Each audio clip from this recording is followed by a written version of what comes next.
President Trump loves the troops, but not according to the Atlantic. Kindly leave that white privilege at the church door. Serbia and Kosovo show each other some real love. Michelle Obama claims Black women are ignored, except her and Beyonce and Maxine Waters. Need I continue? Because the list could go on and on. Hypocrisy at its best. And last but never least, Jacob Blake pleads not guilty on Zoom while chained to a hospital bed. Welcome back to the Daily Facts. So let's get into it. So, like I say, Michelle Obama is out there, saying that basically Black women are ignored, which is ridiculous. But before we even get into the article, I want to play a little bit of her at the DNC and remark on that because it's sickening. Let's get started. Good evening, everyone. It's a hard time, and everyone's feeling it in different ways. Well, it's probably not a hard time for you considering you're a multimillionaire and you live in a mansion and you're the wife of a former president. But let's continue. And I know a lot of folks are reluctant to tune into a political convention right now or to politics in general. Believe me, I get that. But I am here tonight because I love this country with all my heart. Are we supposed to believe that? And it pains me to see so many people hurting. I've met so many of you. I've heard your stories. And through you, I have seen this country's promise. And thanks to so many who came before me, thanks to their toil and sweat and blood, I've been able to live that promise myself. That's the story of America. Oh, okay. Let's keep going. All those folks who sacrificed and overcame so much in their own times because they wanted something more, something better for their kids. There's a lot of beauty in that story. There's a lot of pain in it too. Well, like I say, this person started off with utter nonsense, right? Just ridiculous. But let's look at the story, okay? Shall we? Let's see what she's talking about. So this is from the Babylon Bee. We Black women are ignored, says multimillionaire Black woman to millions of adoring fans. Now, it's as if I wrote this article myself because that is exactly what my headline would have been because it's ridiculous. But let's read some of this. Michelle Obama, a Black woman over whom the media fawned for 8 years and beyond, said on her extremely popular podcast last week that Black women are ignored and might as well not even exist in Trump's America. I mean, that's just on its face, just ridiculous. I mean, the title speaks volumes. I mean, you're out there, you were out there pushing your book. I mean, you had come on, you fill auditoriums.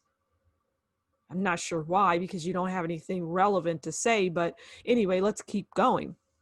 She made the comments to her massive, adoring crowd of followers who worship the ground she walks on. Her statements were immediately reported on and echoed and enthusiastically shared by scores of adoring journalists, bloggers, and social media activists. Her bold statement that Black women are invisible became the talk of the country for days on end, which in and of itself is just blowing this whole notion that Black women are ignored out the water.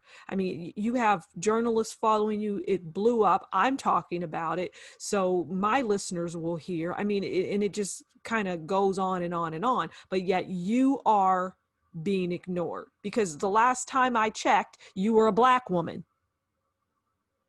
Nobody sees us. It's like we don't exist, said the author of best-selling book, adorned former First Lady and incredibly successful multimillionaire. It's like, is this thing on? Is anyone even listening to me? I might as well disappear. It's not like anybody knows who I am, and I definitely haven't gotten incredibly rich in this racist country. Okay, we know that wasn't Michelle Obama. This is probably a story like the Onion newspaper. It's they're not being serious, but at the same time, it's what is, it's what's being said without being said. Nobody's paying attention to Black women. That's why Beyonce doesn't have millions of followers, and they're not all Black. I mean, Blacks make up a small percentage of this country. What is it, 13, between 13 and 16%? So I don't know uh, how Beyonce made her multi-millions off of just Black people. Because, at the same breath, people like Michelle Obama would say that Black people don't have jobs. Well, if we don't have jobs, then how are we buying your books, and how are we paying for concert tickets to see Beyonce, and how are we doing anything? No, it's a combination of all walks of life, all people, all races, all creed, right? It's not just Black people that are supporting you. Stop it. you know I just don't understand it. But speaking of not understanding, President Trump, he really does love the troops. However, the Atlantic has come out and they've decided that he doesn't. So Trump, Americans who died in war are losers and suckers, and they have that in quotes. Now, I don't know about you, but I've heard President Trump on numerous occasions talk about how he loves our troops. I mean, he just took care of the veterans for their health care, right? If a doctor abuses or misuses a veteran, they're gone. Their job is they're done. They don't have tenure. They don't get to stick around. Let's get into this story. The president has repeatedly disparaged the intelligence of service members and asked that wounded veterans be kept out of military parades, multiple sources tell The Atlantic. All right, that multiple sources part is frightening. I mean, journalism, maybe 10 years ago, if you did something like sources said, you'd be kicked out. You would be on the street and you wouldn't get another job with another media company because you are supposed to attribute your sources. But in this day and age, you can just have anybody. You could have a marshmallow be a source. It's ridiculous. All right, let's get into it. When President Donald Trump canceled a visit to the Aisne-Marne American Cemetery near Paris in 2018, he blamed rain for the last minute decision, saying that the helicopter couldn't fly and that the Secret Service wouldn't drive him there. Neither claim was true. Says who? Okay, you end with that statement, which is bold. Now I want you to continue by saying, and John Doe said, John Doe, who was his former blah blah blah, said da da da da da while he was with President Trump. But you haven't done that. Trump rejected the idea of the visit because he feared his hair would become disheveled in the rain, and because are we supposed and because he did not believe it important to honor American war dead, according to four people with firsthand knowledge of the discussion that day. In a conversation with senior staff members on the morning of the scheduled visit, Trump said, "Why should I go to that cemetery? It's filled with losers." In a separate conversation on the same trip, Trump referred to the more than 1,800 Marines who lost their lives at Belleau Wood as suckers for getting killed. Now, I've been listening to President Trump since he was inaugurated in 2016 on January 20th. And I've been following him, and this does not sound like something that he would say about veterans. Now, he might say it about Chuck Schumer or Nancy Pelosi, that she's a loser or he's a loser, but no. This is absurd on its face, and I'm not going to continue. I just wanted to bring it up because of how they use sources. And I wanted to show people this is the kind of information that's out there that you really do have to question. How is it that you can say these things and not attribute it to anyone? I don't know. But speaking of President Trump, he was out there getting Serbia and Kosovo to show each other some real love. Now, that to me is newsworthy. That's what the Atlantic should be covering, right? Let's get into that. This is from CNBC. Serbia, Kosovo to open Israel embassies in Jerusalem. This is fantastic. There was a press conference. You may want to check that out where they talk in great detail about it. But let's just go through these bullets. Israel and Kosovo have agreed to establish diplomatic ties, and Kosovo, along with Serbia, will open embassies in Jerusalem, Israeli. Prime Minister Benjamin Netanyahu said on Friday. Netanyahu's statement came shortly after U.S. President Donald Trump made a similar announcement in Washington, where he met with leaders of Serbia and Kosovo as they agreed to normalize economic ties between them. Only two countries, the United States and Guatemala, have already opened embassies in Jerusalem. So let's get into this. Israel and Kosovo have agreed to establish diplomatic ties, and Kosovo, along with Serbia will open embassies in Jerusalem, Israel, Prime Minister Netanyahu said on Friday. Right, we just said that.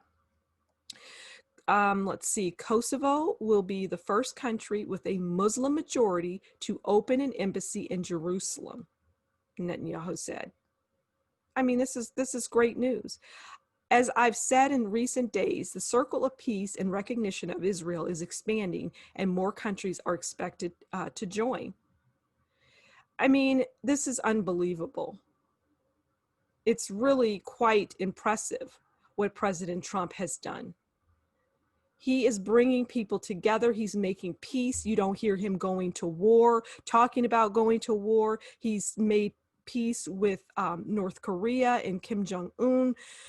I mean, he wants peace. He just brought together Israel and the Arab Emirates. I mean, it's continuing to go. The momentum is growing on all of the things that President Trump is doing, and this is just one more outstanding accomplishment that President Trump can add to his list of accomplishments. Now, speaking of accomplishments or lack thereof, the church is now getting their hands smacked because of white privilege. So let's look at this. This is from Breitbart. So Jesuit-led parish asks parishioners to take pledge affirming white privilege must end. This whole notion of white privilege is really quite insulting because, and I'm going to explain why, because if you're a Black person, that just is a slap in the face to you. That's like saying, because, we're better, we've accomplished more as white people, we have better position. I mean, we're just privileged in every way. The doors and the red carpet roll out for us.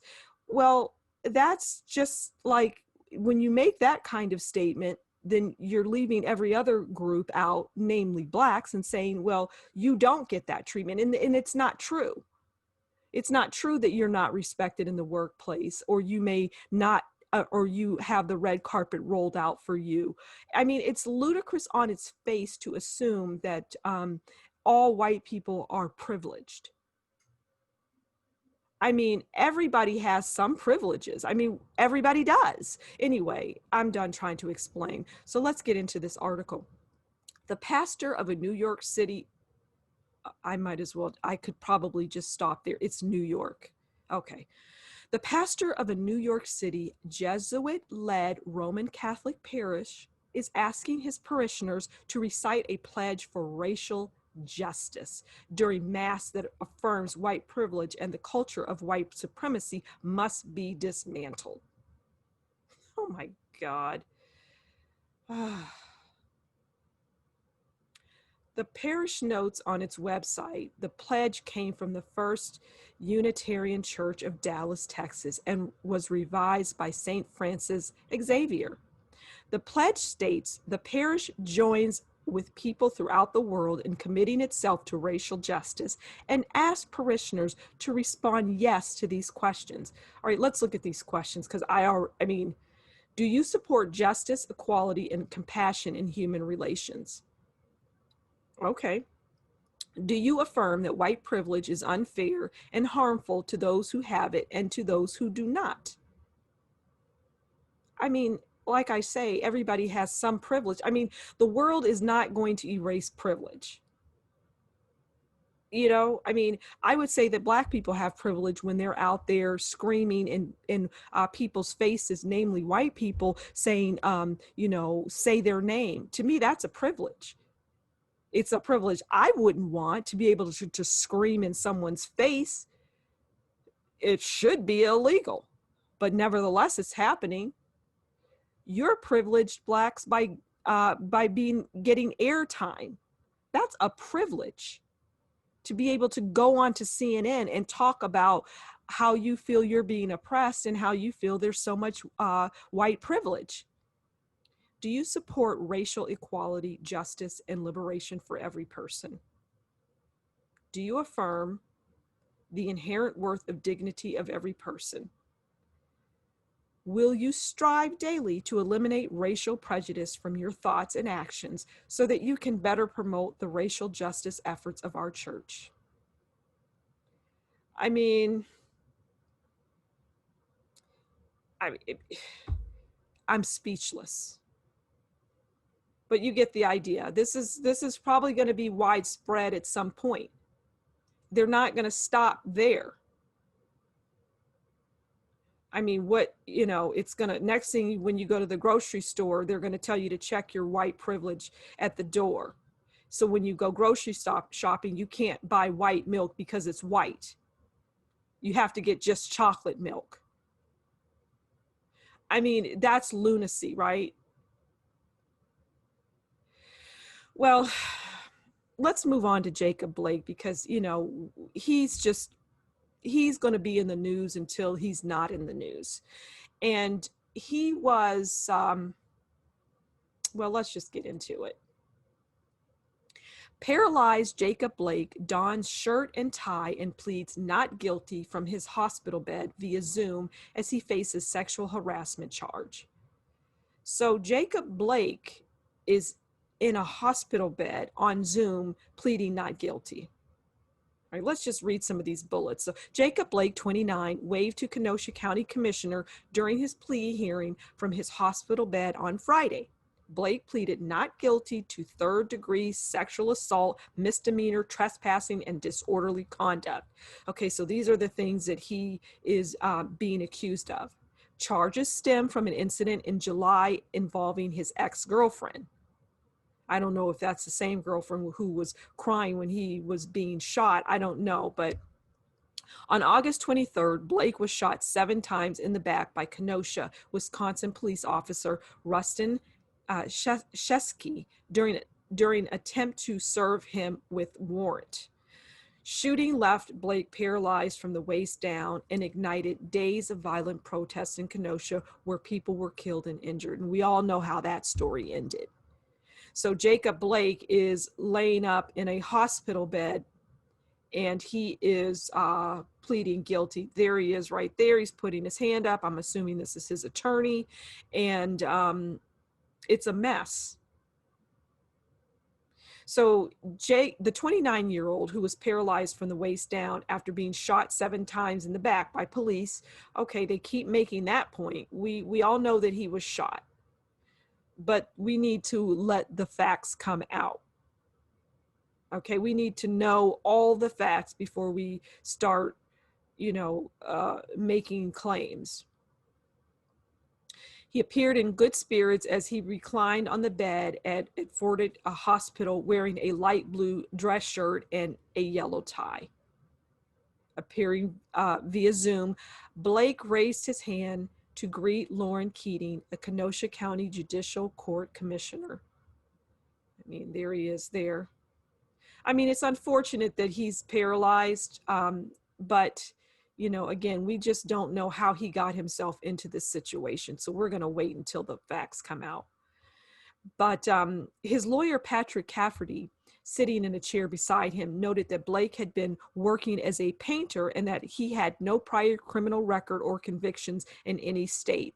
Keating explained his rights to Blake and bound him for trial Jury selection is expected to get underway in that case on November 3rd. Okay, so he'll be going to trial for these accusations. Um, yeah, let's read a little more of this. Blake did not speak during the appearance beyond uttering yes, sir, in response to the commissioner's questions concerning his understanding of the proceedings. Blake's court appearance on Friday marked the first time that he was seen by the public since cell phone video showed him being shot by a Kenosha police officer during an attempt to serve him with a warrant related to an assault on his ex-girlfriend that was reported in July. The woman, who is the mother of 3 of Blake's children, told police that he broke into her home on May 3rd and sexually assaulted her before stealing her truck and debit card. Well, those sound like very violent acts.